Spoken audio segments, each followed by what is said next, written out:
নাইম নূর একটা কমেন্ট করছেন, আপনি লিখছেন যে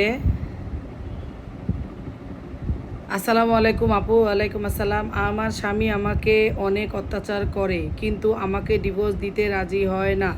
আমার স্বামী বাড়ির লোকজনও অনেক অত্যাচার করে, কিন্তু আমার পরিবারের কেউ জিগাইলে ভালো সাজে।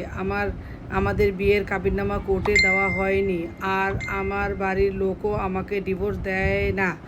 আমি ডিভোর্স দিতে চাই, এখন আমি কি করণীয় প্লিজ জানান। আর অনলাইনে কি ডিভোর্স দেওয়ার কোনো অপশন আছে, প্লিজ জানাবেন।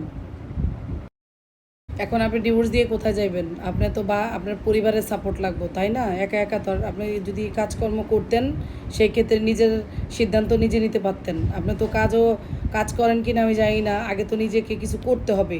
হুট করে তালাক দিলেই তো আর হবে না, ভেবে চিন্তে দিতে হবে। তারা যে আপনাকে অত্যাচার করে, আপনার পরিবার কেন বিশ্বাস করে না? আপনি ভিডিও করেন, প্রয়োজনে প্রমাণ দেখান।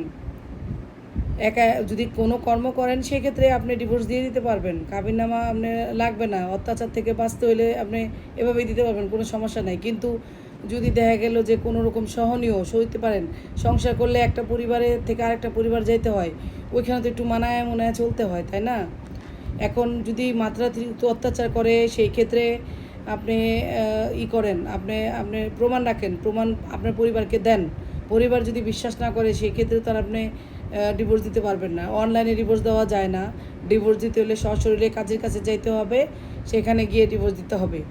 আর ডিভোর্স দিয়ে আপনি কোথায় যাবেন? আপনাকে তো কিছু করতে হবে। আগে আপনি ওইভাবে চিন্তা করেন, তারপরে আগে কি করবেন না করবেন, কোথায় যাবেন, নিজেকে তো আগে এইটা ক্লিয়ার করতে হবে, তারপরে তো আপনার ডিভোর্সের চিন্তা। আর দেখেন, পারলে সংসারটা সুন্দর করে মানায় চলার চেষ্টা করেন। একবার যদি মানায় ফেলতে পারেন, দেখবেন আল্লাহর রহমতে আর কোনো সমস্যা নাই। একটু মানায় চলেন। সবাই তো আর সমান না, দুনিয়াতে সবাই সমান না। একটু মানায় চলেন, এক সময় দেখবেন সব ঠিক হয়ে গেছে। বুঝতে পারছেন নিশ্চয়ই। ধন্যবাদ।